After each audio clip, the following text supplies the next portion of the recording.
Hannah Snow. And Hannah Snow actually then connects me to Nicholas Snow, which connects me into the Mayflower. And my Mayflower descendants are Stephen Hopkins and his daughter Constance as well. That's wonderful. We're so glad to hear more about that in just a little while. I understand a few years ago, you actually launched your English origins research project about them. And why did you tackle that? And what were you hoping to find? Well, I must have been insane when I did it because it was February of 2015. And this has been a lifelong pursuit to try to find out who the English ancestors of Job and Daniel Cole are. There was a little bit of information, but frankly, I just decided to go for it full bore. And I was very fortunate because early on, I started the project in February of 2015. And early on, I was able to find an English research partner. Her name is NICOLA Waddington, and she is a professional archivist based in Canterbury, England. And between her archive skills and my genealogical skills, we made a really, really good team. And in fact, we're still continuing the research today.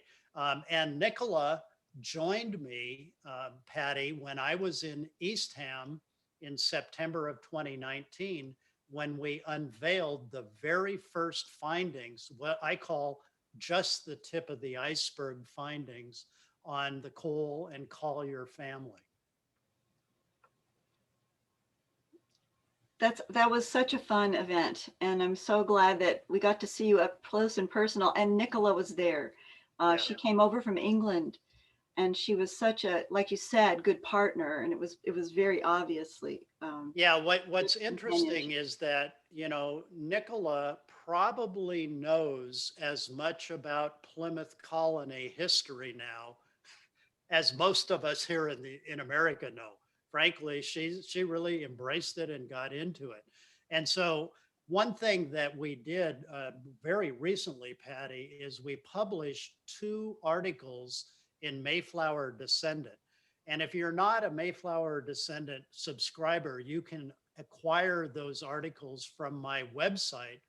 It's a new website, passionategenealogist.org. And the 2 articles that are up there right now are Jane Clarke, a strong woman, the wife of William Collier, and the English origins of Daniel, Job, John, and Ruth Collier as well. So check it out when you have a chance, maybe after tonight's presentation sometime. The other thing that I'm just really excited about is this is leading me to finishing my manuscript for my new forthcoming book. It's called Puritans, Plagues, and Promises. And if you're at all interested in the book, it's still in manuscript, but we're planning to publish it next year. You can reserve a copy just by sending me a note and letting me know that you're interested in it. No charge, just reserving a copy without a commitment at this point. So that's kind of the basics, Patty, of what I've been doing. Well, we're really excited about all of that. I've actually downloaded both the articles. They're amazing. A lot of new information that you and Nicola have uncovered are in there, and it's for such a reasonable fee, you know, just to download them and read them. They're excellent, and looking forward to that book. I hope you'll say more about that later. So Sure. What would you like to discuss today? What do you think is the most important thing from that you gleaned from this research? Right. Well, I think, you know, to obviously keep it in a doable time period, we want to focus on the 2 Cole brothers who married 2 Collier sisters. And in order to do that well, we kind of need to understand what was it that was happening in England that really drove both of those families to pursue the promise of what Plymouth Colony had to offer. And so the only way I could figure out how to do that in a short time period is to give everybody a brief kind of history lesson of where they came from and what they were doing before they got on the boat to come to America. Does that sound all right? It sounds great. I mean, I'm very curious as to why they left England for America. Okay. Well, let's start with kind of, there's a great musical that I'm sure you're familiar with, Patty. It's called Music Man. And in the opening scene, Music Man, the opening scene where they're on the train talking about this out of town salesman, the one thing they stress is you gotta know the territory. So we're gonna know the territory to start off with. All right, this is London in 1560. So this is the beginning of the era that we'll be talking about tonight. And you can see London is still not very big in 1560. It's a walled city. The original Roman walls circle the city on the north bank of the River Thames. And then across the river on the south bank is pretty much a small rural area. So we're going to focus on this small rural area on the other side. And to do that, we have to look at another map, which was done in 1593. This map shows London Bridge right in the center. Again, north is up, south is down. And you are looking at London Bridge from the township of what Americans would call Southwark. Southwark. However, if you pronounce it the way the English do, it's Suffolk. I can't tell you how many times I said, I want to look at Southwark, NICOLA, and she had no clue what town I was talking about. It's Suffolk. So anyway, we have Suffolk and we have London. And this is 1593. The Tower of London is right on the River Thames on the north bank. And then on the south bank, something you may not know, this is the time period of the original theater district in the London metropolitan area. So to give you a better view of what that theater district looked like, we're talking about Shakespeare's Globe Theater, as well as the Rose and the Swan. Those were key parts of the entertainment district in Suffolk. Now, the reason the entertainment district showed up in Suffolk rather than London was because there's playwrights and actors who don't like to follow the rules of the authorities. And Suffolk is not part of London. It's a separate town on the other bank. Never the two shall meet. So this gives you a better view from the south looking towards London metropolitan area. And on the right is a steeple, and it is St. Olave's Parish. St. Olave's Parish is critical to both the Colliers and the Cole family. This shows graphically where they lived.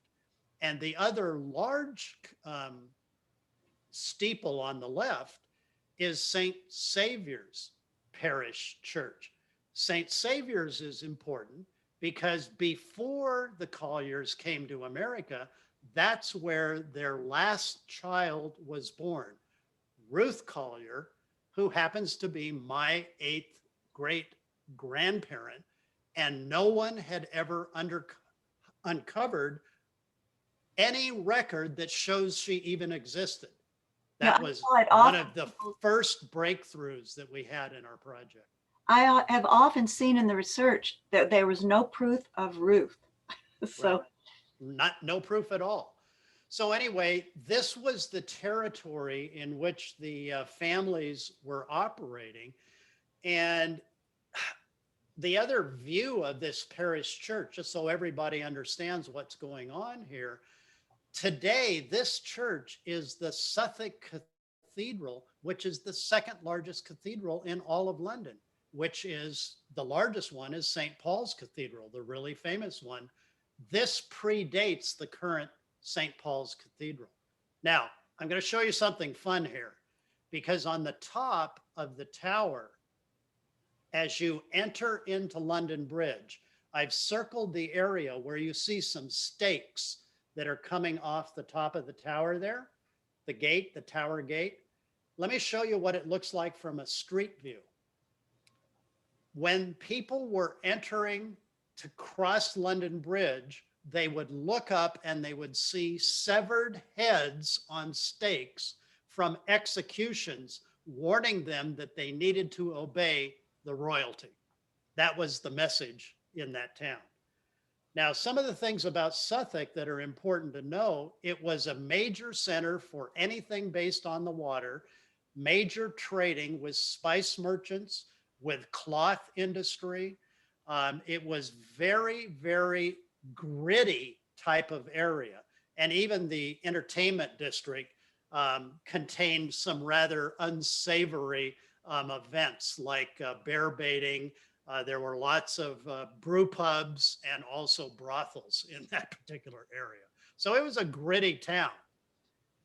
We're also talking about this whole London metropolitan area when it was growing to become the third largest Western city in the world, the Western world anyway.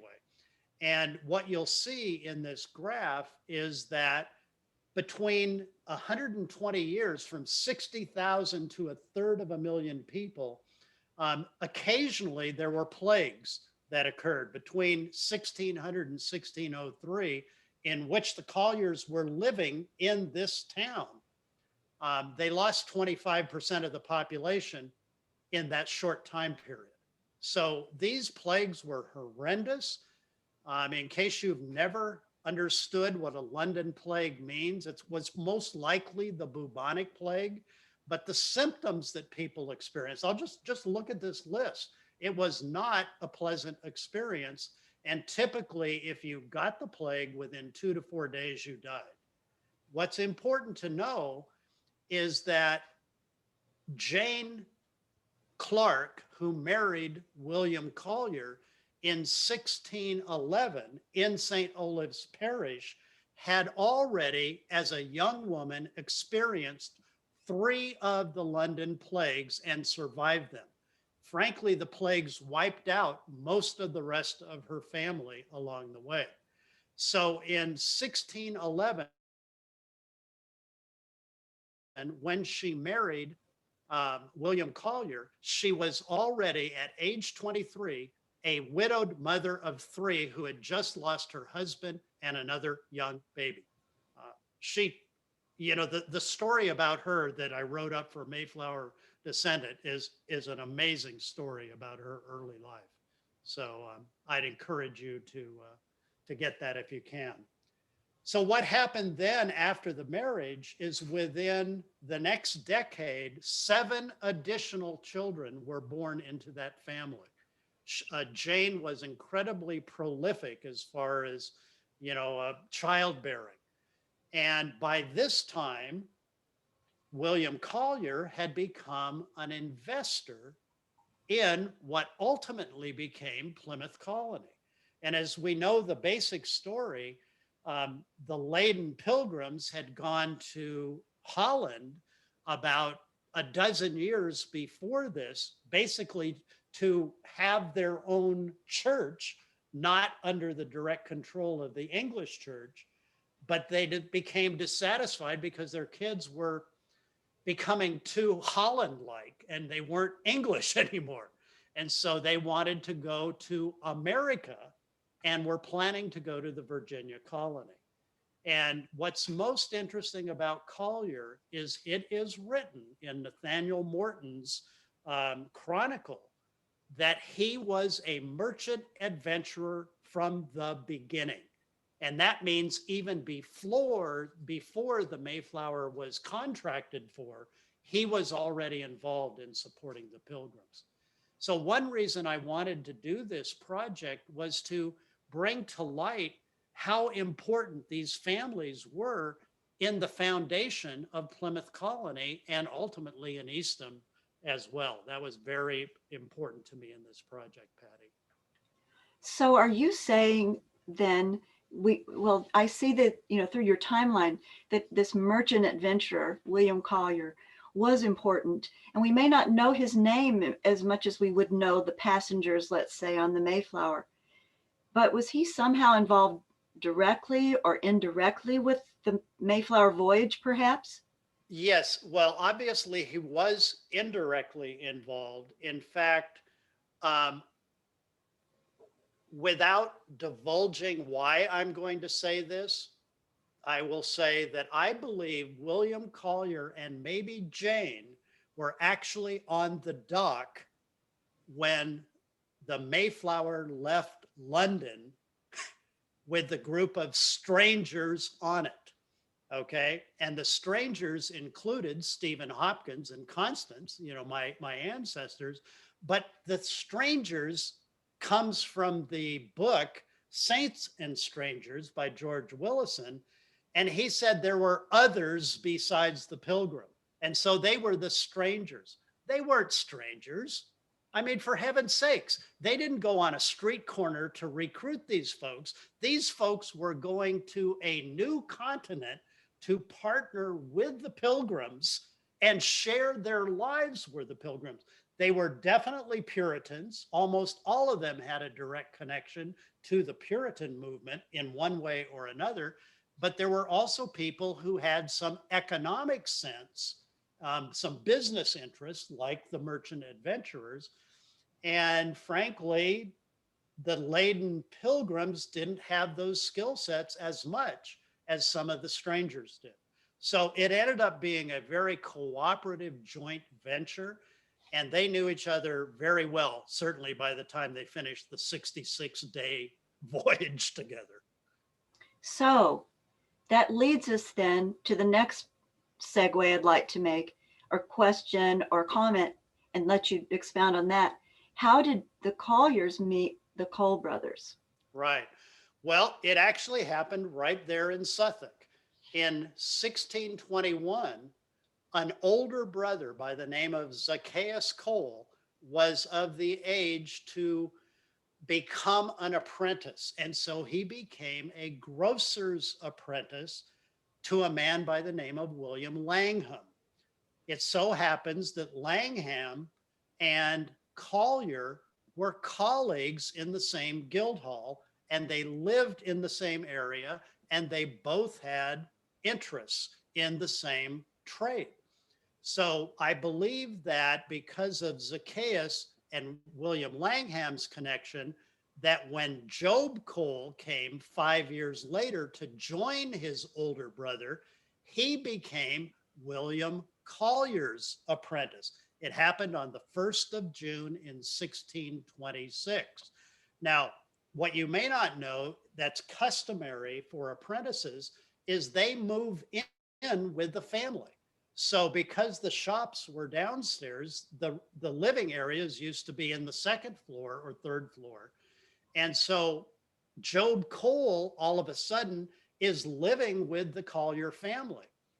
Well, I can imagine along the way, there may have been some interaction between Zacchaeus and Job, maybe on their one day off they would occasionally get, and they would get together perhaps with the Collier family. This 1626 date is also very important for Collier because this is when a lot of the merchant adventurers dropped out. And they dropped out because of the economic struggles that were happening in Plymouth. And Collier was one of 5 London merchant adventurers who stayed on, and they were then termed purchasers along with the old comers who were already in Plymouth at the time. Now, the third brother, Daniel Cole, also came to Suffolk to live with his older brother after he finished his apprenticeship in 1628. I believe that Daniel was there by 1629. We know it for a fact. I have the documentation on that. And it's important because that means all 3 brothers are literally interacting with Collier's family at the same time. Unfortunately, Zachary was his nickname, Zacchaeus Cole, contracted a plague in one of the minor plagues, and he had to write his will in November of 1630. He referenced Collier as my loving friend. That is a very key phrase, a term of endearment, but it does not mean they were related, but they were dear friends. Of course, this is also the time period that James Shirley is writing letters to Governor Bradford and keeping him abreast of what's going on with the merchant adventurers. And Shirley mentions William Collier several times, including the time in 1631 when Shirley said, by the way, I invested in Collier's brew house 2 to 3 years before this. That corresponds almost exactly when Ruth Collier was in St. Saviour's parish, and is one of the clues that I had that led me to find Ruth Collier in a different place and no one had ever looked before. So anyway, that's kind of the historical context. So what that does is lead us to, okay, they're here in England, but there's a lot going on in England that's pretty negative. There's taxation because of wars that are ongoing with Spain and France. King Charles now is on the throne. He is taxing the merchants. They're up in arms with the taxation process. And I think there was a time when Collier had just had enough. I will tell you that I've got a lot more detail that I'm putting in the book of all of the things that led up to them getting on the boat. But it's a very intriguing historical context that they lived through to go to America. Wow. So there are so many reasons that I've never heard of before and didn't Yeah. even contemplate, maybe not knowing the history of London well enough and all they struggled with and, you know, what led them to come. Just that's a really fascinating thought, you know, that we need to know more about that. So the book will tell us, right? The book will tell you. It's in great, More great, of it. great detail. Fantastic what you've told us already. It's a real teaser. Okay. So when did they arrive in the Plymouth Colony? And Yeah. how did they get established there? I mean, wasn't that somewhere around the early 1630s, the timeline? Oh, I see it. You put it up on the. Yeah, up on the it's screen. basically there. I mean, actually, Governor Winthrop of the Massachusetts Bay Colony noted in his journal when they arrived. And he said William Collier and his, you know, the people accompanying him, there were 190 people on his ship. They arrived the last part of May in 1633. Now that date will become important when you guys get the book, because I found a couple of London records that play into that very much, that everyone will be excited about when they read them. So they get off the boat at the end of May, and immediately Collier becomes very important to Governor Bradford. He is immediately appointed an assistant. And in fact, Collier had already been paying taxes to Plymouth 2 months prior to him arriving, which is crazy. You know, why would you be paying taxes before you even came? Well, that also plays into some of the motivation. But Collier all of a sudden became critical to Governor Bradford. He was handling the business affairs of the colony. He wrote laws, he negotiated treaties. In 1643, he's one of the 2 commissioners to form the Confederation of New England Colonies. And then towards the end of his life, he's cited twice. And in one citation, they say he was the wealthiest man in Duxbury. He was one of the founders of that extended city of Plymouth.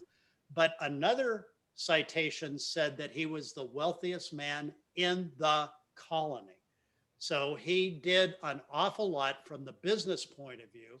He was in Eastham for a time. He had land rights in Eastham, and he gave those land rights in 1659 to his son-in-law, Daniel Cole.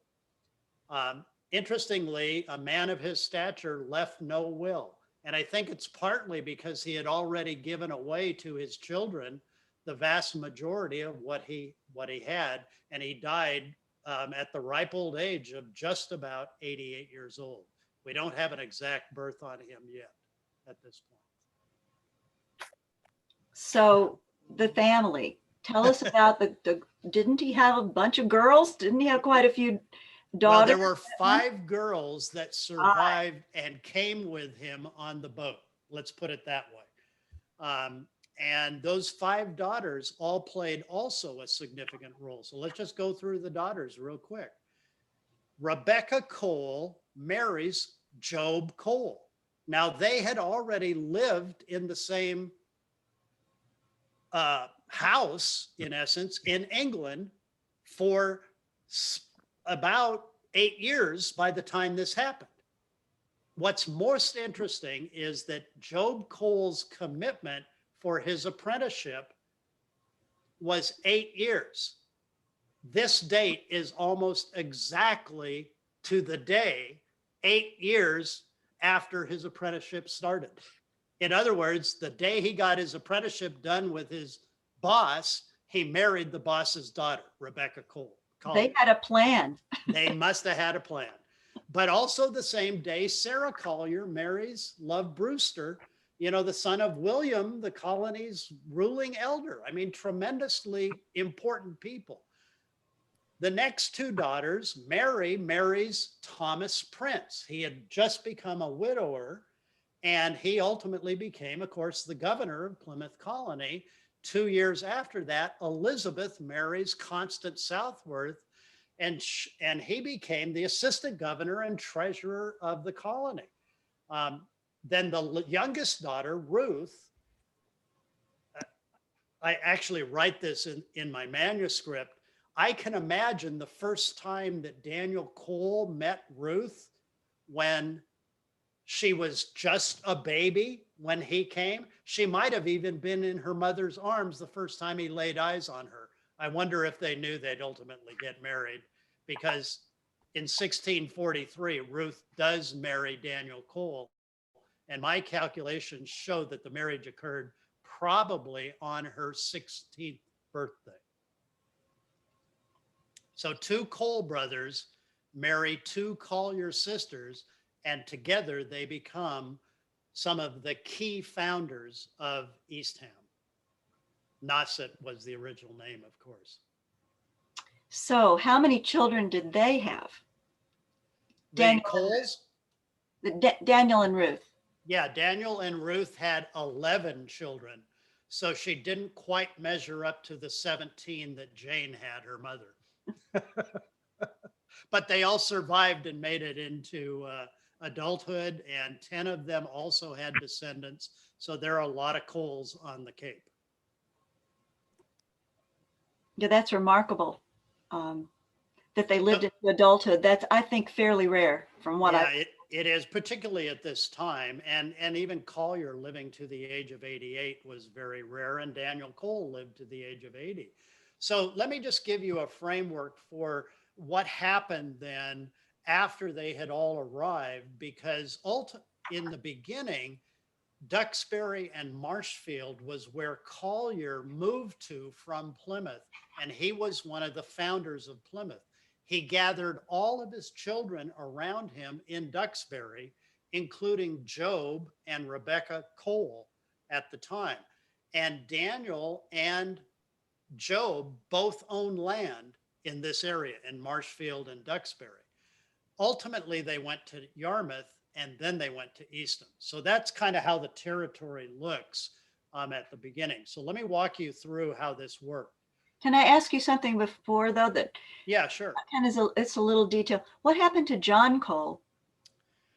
That was one of the tragedies. After Elizabeth Collier married Constance Southworth, John became sick.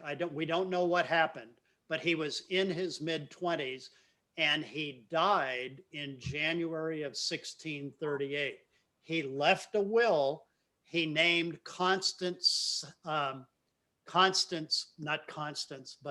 Elizabeth Collier in his will as a dear friend. So she had not yet married Thomas when he died. I always wonder if there might have been more Collier daughters marrying more Coles, you know, if Zacchaeus and John had lived, because I believe both of them would have been in Plymouth Colony as well, ultimately. So, but John passed away with no marriage and no children. So I kind of interrupted you. Or getting ready to tell us about the Coles and the Colliers' involvement in the founding of Nauset. Yeah, and here it comes. So this is how it ended up working. Now, again, Collier is, working with Bradford all through this period because the church in 1643 realized they were out of space in Plymouth. There wasn't enough meadowland, upland, so they were looking to expand to another location. And frankly, in 1643, they started targeting the Cape. So in 1640, the Cole brothers are transacting land in Duxbury and Marshfield, but in 1643, they're both now in Yarmouth. And this, I believe, is where Daniel and Ruth probably married, depending on exactly what the logistics were, but they were on the men able to bear arms list. In 1644, it's now documented on June 2nd of 1644, both Daniel and Job were appointed to buy Nauset land by Governor Bradford. They had been looking at the land for the year prior to that. So they were involved, at least in 1643, in going to the Cape, meeting with the Native American chiefs, seeing what was possible, and making recommendations to Bradford. It's authorized June 2nd. 2 days later, Daniel is put forward to become a freeman of Plymouth Colony, 2 days after that event. Then literally 6 weeks later, the first son of Daniel and Ruth is born on July 15th. What's interesting about this is that John's birth is recorded in the Eastham town meetings log. That's very interesting. So the following year, Daniel becomes a freeman in the company. Remember, he's the youngest Cole. So he's just moving into his era of leadership, if you will. But in 1645, I found a new deed, and the deed specifically says, Nauset land is granted, quote, to those that go to dwell, and it names Prince, Doan, Snow, Cook, Bangs, and, quote, some admitted as full purchasers with us, having paid their purchase, and names Freeman, Rogers, Daniel, and Job Cole, and Robert Wixom. That is quite a surprise, wouldn't you say? Well, it's not what the history books say. No, several of them, Pratt, and a lot of other people that wrote, even not too far into the future, wrote that there were only 7 founders. Right. But this is 10? This information is different than what is written in the history books. I think that's an important piece that needs further scrutiny. But it's, flat out, that's what they said. Well, I like the fact that you also brought into the birth of the children and where they were born, because that's a huge clue, is it not? Well, it is, because as you keep going, then the next son of Daniel and Ruth, Timothy, is born in 1646, and he is also in the Eastham town records. So, I mean, they're there. They're there early. Daniel then starts getting appointed to important positions. Daniel is on the Grand Inquest jury that tried Alice Bishop for infanticide. She literally killed her own daughter, and she was ultimately hanged as a result of that jury trial. Job is appointed constable of Nauset in 1648. And then beginning in 1652, you see an accelerating type of positions that are being held by the Cole brothers. They're all over the leadership in Nauset, which is becoming Eastham in 1651. Job is surveying highways. Daniel is the one who was appointed to set up Governor Prince's residence. And in 1661, Job is collecting excise taxes. And I cannot explain how many land transactions and land exchanges and the amount of livestock that was owned by these original settlers. It's absolutely startling and amazing to me. Tremendous amount of activity for all of the settlers in the early days of Eastham. So you mentioned just now that there were all these relationships and all this sales going back and forth with land, with cattle, and so forth. What were the specific relationships with the Native Americans that they bought the land from and that they lived by? Weren't there some 500 of them at the time that they came there, and about 100 of them? So they must have had some interactions. What have you discovered there? In the deeds, it's very specific. There are many interactions documenting these land transactions between the Native Americans and the founding families, if you will. And specifically, Daniel Cole is in several of them. And what's more interesting, I mean, these are with, some of the major chiefs in the area of the Nauset tribe. And there are multiple transactions. It's not just one transaction. It's multiple times with the same people. Now, that implies to me that there is a positive relationship, and the wording is very specific. It's mutually beneficial to both parties that they're engaging in this transaction. There's respect between both parties. They are neighbors. They are working together. Daniel was in charge of lead shots and licensing the Native Americans and paying them money to kill wolves and blackbirds. I mean, so there is a lot that's going on between the Native American community and the Cole brothers specifically, and it's all positive. If you have not found this book yet, it's by Jeremy Dupratis Bangs, and it's titled Indian Deeds. And it came out in 2002 and was updated in 2008. And it's about 400 to 500 pages long of all of these Native American transactions. And they are phenomenal to read. If you think there were issues between the Native Americans and the settlers, you need to read the deeds to understand what was going on. Sounds like a really important book. It is very important.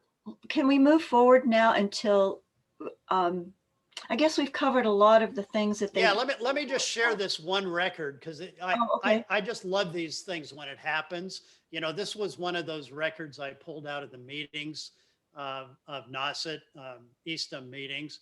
And the reason I pulled it out is because those first two names on the list that I circled happened to be my ancestors, both of them, Daniel Cole and Nicholas. So anyway, I just thought that was kind of cool. But yeah, here's the view of Ruth and Daniel Cole's family. You asked me this before, Patty, but there were 11 children. They had 56 grandchildren, several of whom were born prior to Daniel and Ruth passing away. Total of 225 great grandchildren. And there were several generations that literally stayed on the Cape. And there are people throughout the Cape that can trace themselves back, including you, Patty, into this group.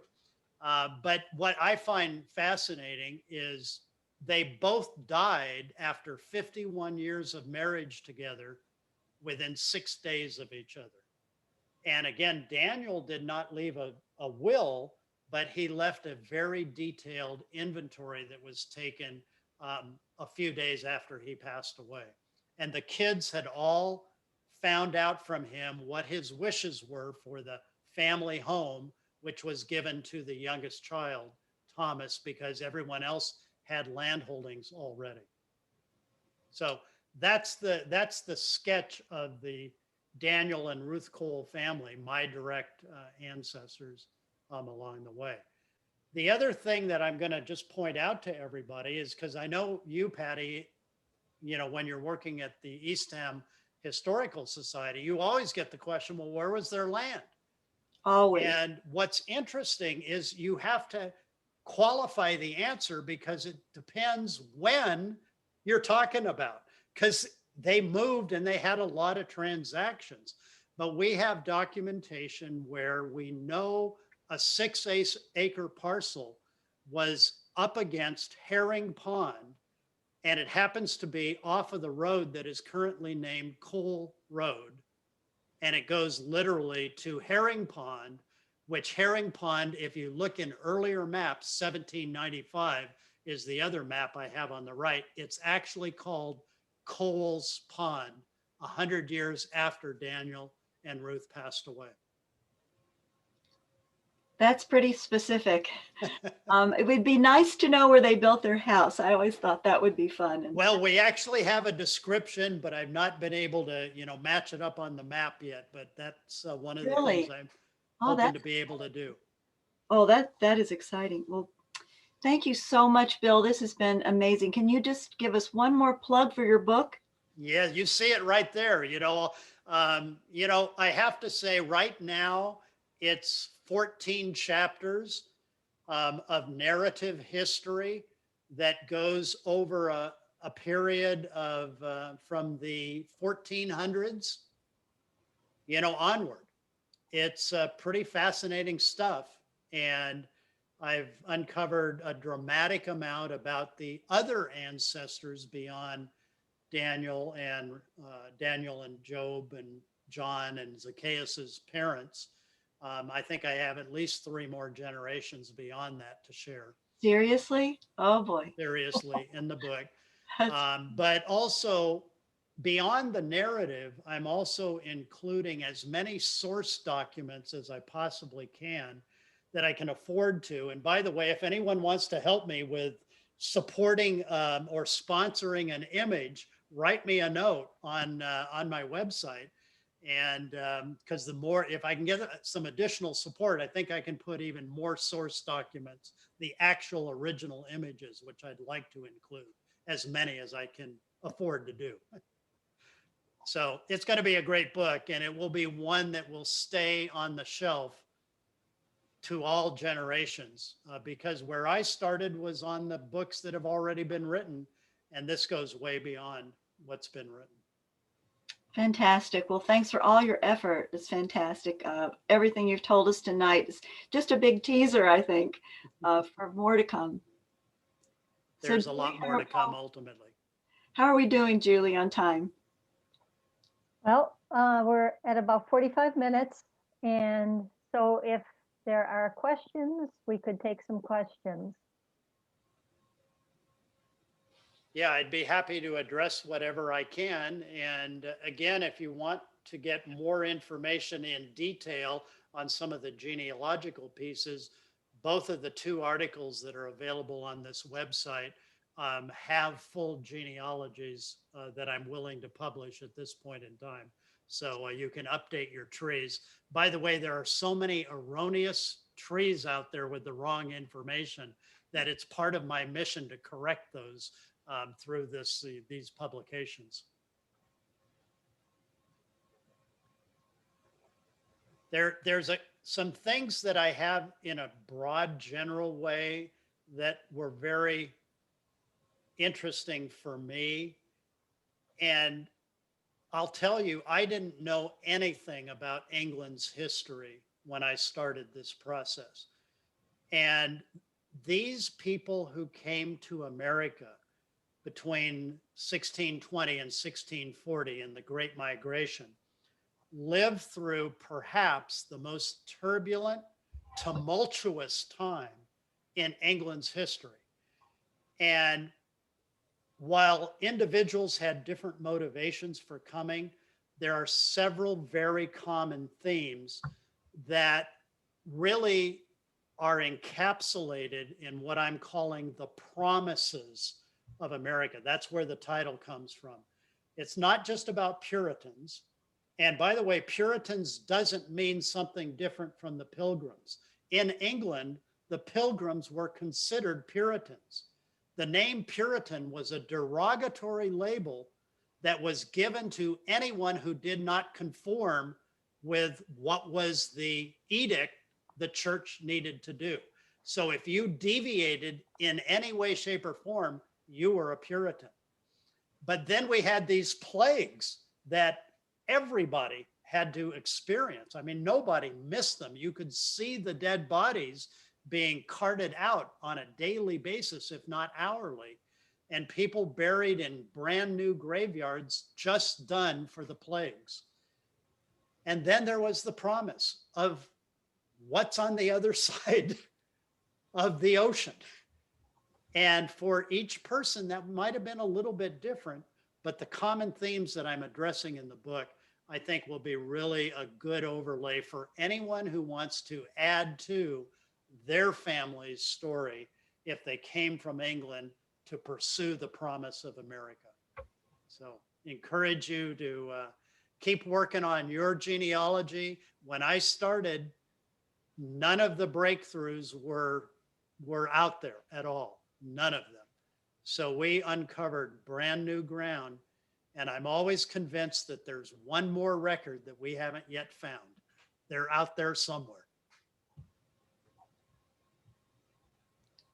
Okay, again, anybody have any questions? If you do, you could unmute yourself or you can type it in the chat and I can read the question. I have a question. Can you hear me okay? Can, Michael? Yeah, I was struck by your fact on one of the last slides that within 3 generations, there were 256 Coles in, let's call it Cape Cod area. Yeah. Is that still today, Coles and Colliers common in that area? Do you know? I don't think as common. You know, my ancestors left the Cape in 1746 for the West. The West was defined as the Hudson River Valley, you know, at the time. But a lot of them stayed. There were several generations that had a lot of children. Patty consistently gets people coming by in Eastham who are descendants primarily of Daniel. Job didn't have nearly the amount of children that we found that Daniel had. So primarily they come from Daniel's side of the family. But there's a lot of them. Probably not. Mine quite did that what many. Bill's did. Mine also left for New York to the Beekman properties. A lot of them about 1750s. Yep. It became pretty full on the Cape, and even the older sons didn't have the chance, you know, to really prosper because the land was very sparsely available to them. You know, one of the things that was a promise that I didn't mention earlier was the opportunity for the people who emigrated and realized they were English subjects when they immigrated, but they had the opportunity to acquire land on Cape Cod. And they didn't have that same opportunity in England, because unless you were the oldest son, and the oldest son had the birthright and would get whatever property rights that the family had, went to the oldest son only. Everybody else had to find their own way. And that's exactly what happened in the Cole family as well. I'm curious to see what Michael's lineage is. Do you know which Cole you descend from, Michael? I think he's still looking. Are you still looking? Yeah, Bill, I've talked to Bill several times. I bought all of his works because mine were Canadian, but before that, I believe they were United Empire Loyalists. So they were in New York or maybe Vermont in the late 1700s, but I'm actually paying to have somebody try to break through my brick wall in 1825 in Ontario. The good news is that Michael and I show a reasonably close Y-DNA connection. So I'm pretty convinced that he belongs to the group that came from England, or at least their ancestors. Maybe William, you think? We'll see. Yeah, We'll see. I'm hoping it may never be solved. Oh, that's give what a up. lot of people said. I don't believe that, Michael. I don't believe that at all. But it's not easy. It's not easy. We'll have to find a big clue along the way. Yeah. Bill, I don't know if you had a passenger list in your book. My descendants came exactly the same year as yours in 1634. And I wonder if they could have been on the same ship. If you know that it was 1634 that they arrived, then it was a different ship from Collier. Okay, Because it is very specific, May of 1633. And 1634 didn't start until April of the following year. So probably not. And the answer for me is we do not have a passenger list. And by the way, Patty, that's also something I've researched because there are 3 different names for the ships that Collier came on. And I think I have the right one. And I think I know why the passenger list doesn't exist. That'll be in the book. Darn. I guess we'll have to wait, Sharon. Just find out the passenger list and see if we can find, weren't yours Cushman? What is that surname that you had? Sharon. oh, my ancestor was Cutting, Cutting. That's right. Cutting. Okay. Okay. Okay. Yeah, sorry, but I don't think they were on the same ship. But the average voyage took between 4 and 6 weeks typically. So, you know, if you know when it arrived, you can pretty much guess when they left. Yep. But it also took about 2 months to outfit the ship to get ready for the voyage. So it was quite an ordeal to go through everything that had to be done to get on the boat. All right, anyone else? All right, we must have worn them out with too much data overload. Well, Bill, thank you so much. This has been so enlightening. I feel like we know those families ever so much more than we would have, you know, it was quite a deep exploration into this one group, the Job and Daniel Cole group. I love it. It was so fun. And yes, I have a personal dog in the fight, but it was really great. I just learned so much from you tonight, even some new things that you hadn't said in the past. Sure. So I just want to alert our audience that next Thursday, July 15th at 7 p.m. is the 3rd and final installment of the second 7 Settlers of Eastham, and it will be available on the Lower Cape TV, YouTube, and Facebook. And Julie taped this for us tonight, so this is also going to be up on those sites. I don't think Lower Cape TV, but YouTube and Facebook for sure. Right, Julie? It'll be up at some point. It'll be available through our website and YouTube. Excellent. So this final installment is going to cover the 5 families that were, you know, of the 7 that Bill did not cover. So they're not Coles, they're different ones. And the family trees of all 14 English settlers are available at the Eastham Historical Society for $15. So come by and see us and buy one of the trees if that's your ancestry. We'd love to see you there too, to come to our museum, which is now open. We're really excited about that. So good night, Bill. Thank you so much again. Really Thank enjoyed you. being with you tonight. All right, Thanks, thank everybody. you. Thanks for coming. Thank you.